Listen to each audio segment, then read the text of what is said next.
अस्सलाम वालेकुम स्टूडेंट्स। कल हमने जो सेकेंड ईयर का पहला चैप्टर इलेक्ट्रोस्टैटिक स्टार्ट किया था। कल नहीं परसों दो मतलब इसके दो लेक्चर हो गए। इलेक्ट्रोस्टैटिक के दो लेक्चर हुए थे। कल हमने यहाँ तक पढ़ा था रिलेटिव परमिटिविटी हम पढ़ रहे थे। तो जो पिछला लेक्चर था लेक्चर नंबर 2 इलेक्ट्रोस्टैटिक का यहाँ तक पढ़ा था। इफेक्ट ऑफ मीडियम हमने स्टार्ट किया था, यहाँ तक पढ़ा था, फिर इसके बाद हमने कंटिन्यू नहीं किया था। तो आज इंशाल्लाह ये लेक्चर आपको इंशाल्लाह उसी का जो पिछला लेक्चर था उसी यहाँ तक हमने पढ़ा था, तो उसी के सिलसिले में फिर यहाँ से आज स्टार्ट करते हैं।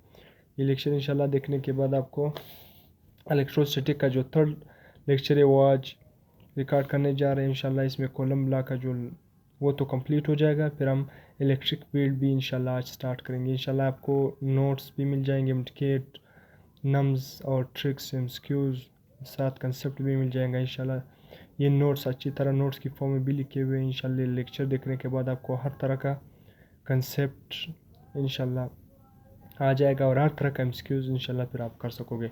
हमने पढ़ा था कि रिलेटिव परमिटिविटी फॉर वैक्यूम। हमने क्या पढ़ा था कि रिलेटिव परमिटिविटी फॉर वैक्यूम हमारे साथ 1 है।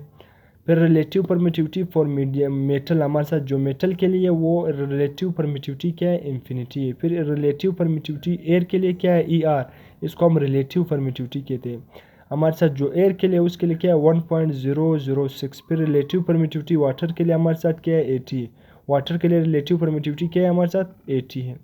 सही है। तो हमने पढ़ा था कि जब इफेक्ट ऑफ मीडियम, जब आप किसी डाइलेक्ट्रिक मीडियम या डाइलेक्ट्रिक को इंसर्ट करते हो या पर मीडियम को इंसर्ट करते हो तो हमारे साथ जो कॉलम फोर्स है वो क्या करता है, डिक्रीज होता है। कॉलम फोर्स 1/r टाइम जितनी रिलेटिव परमिटिविटी की वैल्यू होगी कॉलम फोर्स भी उतना ही डिक्रीज करेगा। अगर आप दो चार्जेस को लेट सपोज उठाते हो, आप किसी भी लिक्विड वाटर में डाल देते हो तो कोलम्बिक फोर्स हमारे साथ वहाँ पर आप रिलेटिव परमिटिविटी यहाँ पर पुट करो 80, तो हमारे साथ कोलम्बिक फोर्स कितना टाइम डिक्रीज होगा 1/80 टाइम डिक्रीज होगा।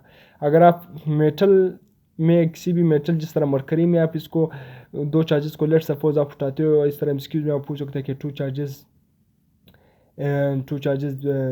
first they are present in air medium या vacuum, then we put these charges into a glass या कुछ भी आपसे कह सकते हैं ग्लास, कोई भी metal in solution of sodium chloride, या आपसे पूछ सकता है इन सोल्यूशन ऑफ मरकरी, कुछ भी पूछ सकता है।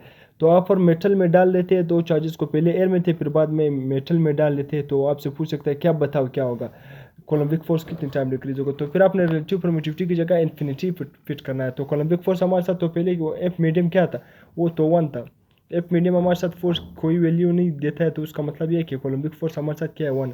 तो आप 1/, रिलेटिव परमिटिविटी की जगह 1/, इन्फिनिटी हमारे साथ आंसर क्या आएगा 0 आएगा। 1/, इन्फिनिटी आंसर फिर क्या आएगा 0 आएगा। सही है। तो इस तरह आपके साथ 1/, जो आंसर 0 आ गया, तो इसलिए फिर अगर आपसे पूछे कि रिलेटिव परमिटिविटी किसके लिए, अगर आपसे पूछे कि पहले दो चार्जेस एयर में मौजूद थे, अब इसको किस में डालिए, एयर से उठाकर उसको किस में डालें।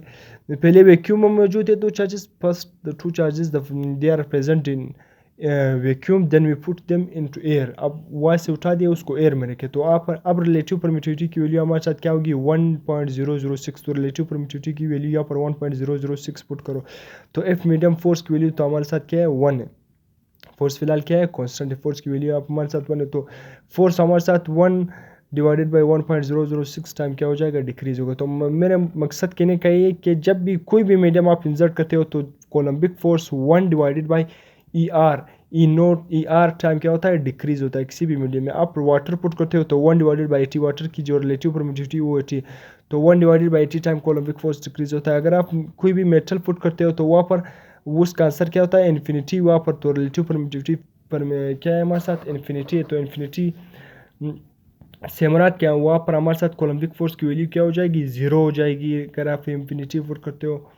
इसी तरह अगर हम वैक्यूम पुट करते हो तो वहाँ पर रिलेटिव परमिटिविटी 1 है। तो इसलिए मीडियम इसका जो रिजल्ट है मीडियम के इंसर्ट करने से हमारे साथ कोलम्बिक फोर्स क्या होता है डिक्रीज होता है। सही है। फिर मैंने ग्राफ लिखा हुआ है फोर्स वर्सेस रेडियस। हमने कॉलम लॉ पढ़ा था, कॉलम लॉ का जो फार्मूला तो हमारे साथ है, पिछला लेक्चर अगर आपने नहीं देखा तो उसको गौर से देख लिया, सब हमने पढ़ाया था कॉलम लॉ में।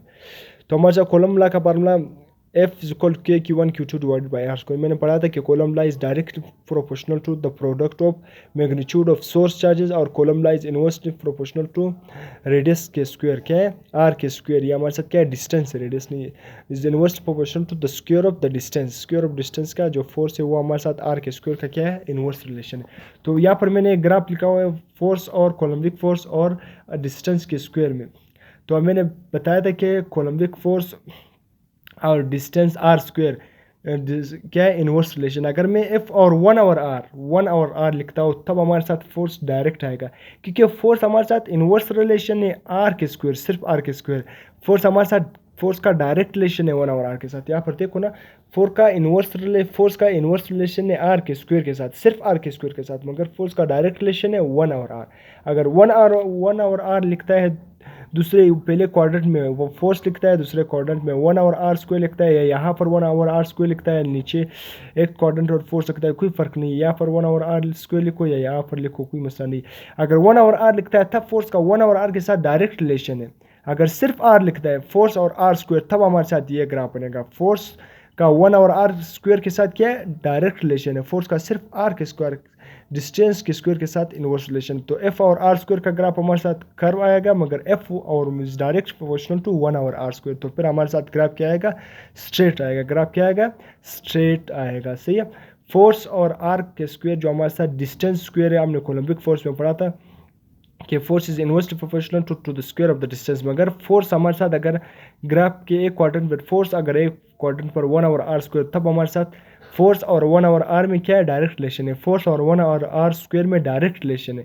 इसी तरह फोर्स और r स्क्वायर के दरमियान इनवर्स रिलेशन है. अगर 1/r लिखता है तो अब हमारे साथ स्ट्रेट ग्राफ आएगा. अगर फोर्स और r स्क्वायर सिर्फ r स्क्वायर लिखा हुआ, तब हमारे साथ ग्राफ क्या आएगा? तब हमारे साथ क्या आएगा? ग्राफ करवाएगा, क्योंकि फोर्स और r स्क्वायर के दरमियान इनवर्स रिलेशन है. सही है.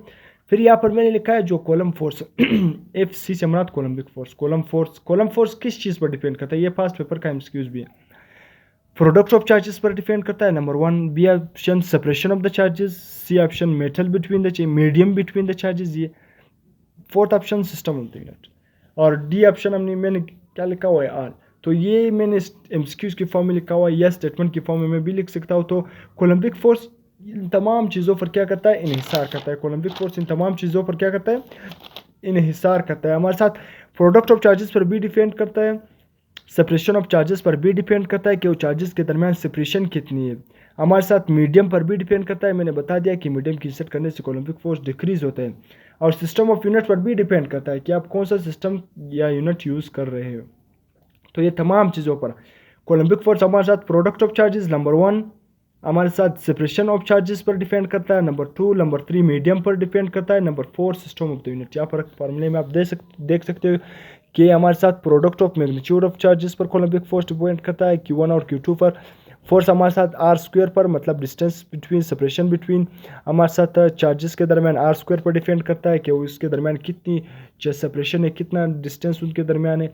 इसी तरह कोलम्बिक फोर्स k पर भी डिपेंड करता है कि आप k कौन सी यूनिट में ले रहे हो, k कौन से यूनिट में ले रहे हो, system of the unit CGS में ले रहे हो, SI में ले रहे हो, कौन सिस्टम में ले रहे हो. तो इसलिए कोलम्बिक फोर्स इन तमाम 4 फैक्टर पर डिपेंड करता है. इसको अपने याद रखना है. इसके बाद फिर हमारा जो आगे कंटिन्यू होगा लेक्चर, इसके बाद हम क्या पढ़ेंगे. हमने यहाँ पर मैंने एक और एमसीक्यू लिखा हुआ है कि for every medium ER is greater than 1 except for vacuum relative permittivity is 1.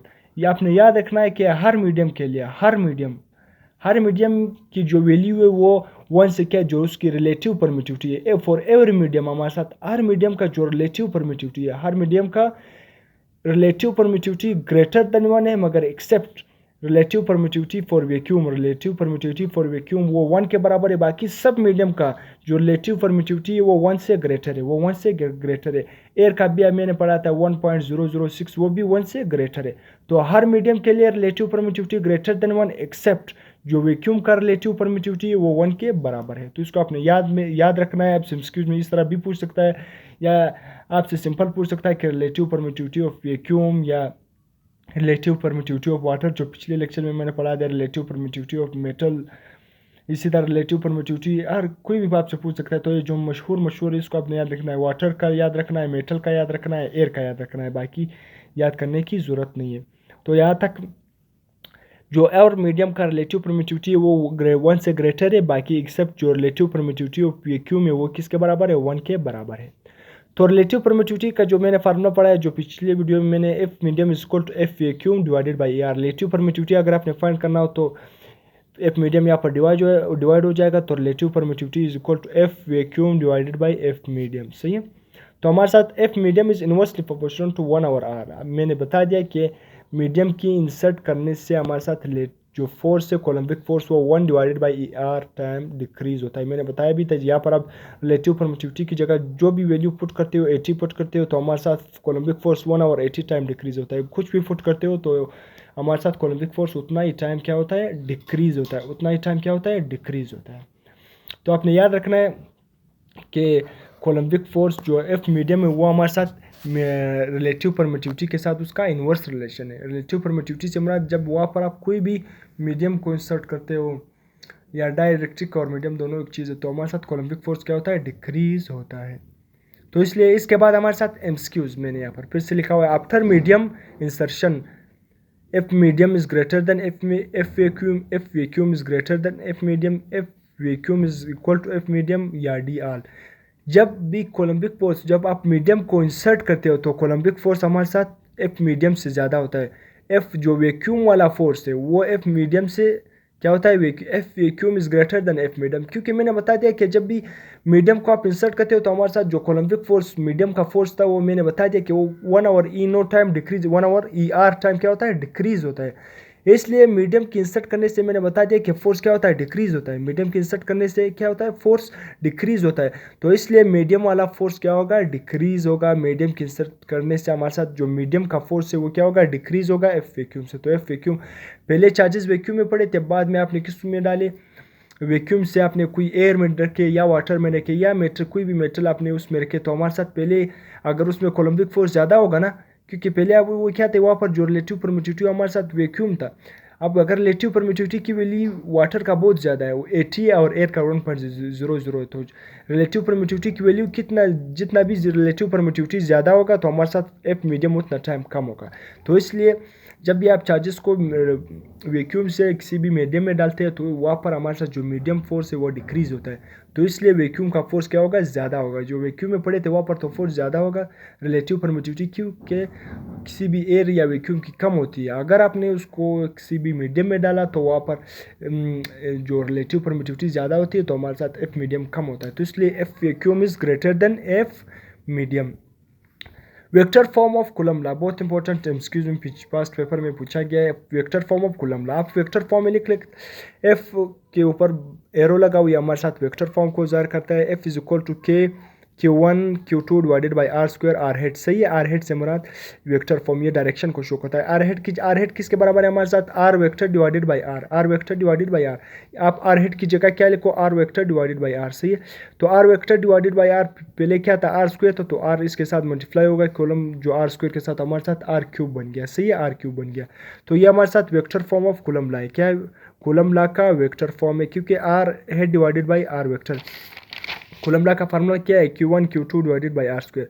तो आर वेक्टर मैंने ऊपर लिखा और आर स्क्वायर जो दूसरा आर था वो आर नीचे लिखा था, तो आर स्क्वायर आर के साथ मल्टीप्लाई हो गया। सही है, ये आर के साथ आर वेक्टर ऊपर आ गया और ये नीचे वाला आर आ गया। तो ये जो आर कॉलम लॉ में तो आर स्क्वायर था ना, डिस्टेंस स्क्वायर, डिस्टेंस का क्या था, स्क्वायर था, तो एक आर और आ गया तो आर क्यूब बन गया। तो ये हमारे साथ कॉलम लॉ का वेक्टर फॉर्म है। इस तरह भी लिख सकते हो, इस तरह भी लिख सकते हो।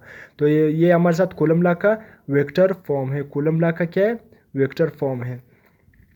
आपसे हर तरह से यहाँ से आर हेड देकर भी आपसे पूछ सकता है, अगर आपने उसने फर्दर या उसने एक्सप्लेन करके लिखा होता है आपसे इस तरह भी सिर्फ पूछ सकता है, r vector divided by r cube, r vector divided by r cube. हर तरह से पूरा फार्मूला वो नहीं देगा आपको, r vector divided by r cube देकर आपसे पूछ सकता है ये है, या r vector divided by r square, r vector divided by r, तो किसी तरह से पूछ सकते हैं। लाजमी नहीं कि वो Q1 Q2 divided by r cube पूरा फार्मूला दे दे इस तरह नहीं है। वो आपसे सिर्फ इस तरह शॉर्ट स्टेटमेंट की फॉर्म में पूछ सकता है या पूरा फार्मूला भी दे सकता है। सही है, तो इसके बाद हमारे साथ यहाँ तक जो हम को इलेक्ट्रोस्टैटिक का जो थर्ड स्ट्रक्चर नहीं थर्ड लेक्चर है वो यहाँ तक हम पढ़ेंगे। कल फिर इसी एमसीक्यू से कंटिन्यू करेंगे आगे। फिर हम कॉलम लॉ को यहाँ तक वाइंड अप करेंगे। 2-3 एमसीक्यूज बहुत इंपॉर्टेंट एमसीक्यूज है पिछले, फिर आने वाले लेक्चर में मैं इसको पढ़ाऊँगा। बहुत इंपॉर्टेंट एमसीक्यूज है, फिर इसको पढ़ेंगे। सही है, यहाँ तक फिर कॉलम लॉ ख़त्म होगा। जो आने वाले लेक्चर में हम इलेक्ट्रिक फील्ड को स्टार्ट करेंगे। सही है, तो इसलिए इसको अपने लाजमी देखना है। वीडियो अगर पसंद आए तो लाइक कर देना है, सब्सक्राइब कर देना है, दोस्तों के साथ शेयर कर देना है। इंशाल्लाह इसी तरह अच्छे लेक्चर में बनाता रहूँगा आप लोगों के लिए, क्योंकि मेरे पास जो नोट्स है मैं ये कोशिश करता हूँ कि मेरे पास जो भी पढ़े हुए ताकि आप लोग भी उससे फ़ायदा हासिल कर सको। आप लोगों के लिए मैंने बनाया है, अगर मैं तो आप लोग भी इससे फ़ायदा हासिल कर सको, इसलिए मैं इसको कलेक्ट कर रहा हूँ मटेरियल को, तो आप लोगों के साथ भी शेयर कर रहा हूँ। तो इसलिए आप भी मेरे वीडियो को शेयर करो, लाइक करो, सब्सक्राइब करो। इंशाल्लाह इससे आपको बहुत फ़ायदा मिलेगा। तो टिल देन अल्लाह हाफिज़। वीडियो को शेयर सब्सक्राइब लाजमी कर देना है, ठीक है। अल्लाह हाफिज़। फिर आने वाले लेक्चर में हम इलेक्ट्रोस्टैटिक को वाइंड अप करेंगे।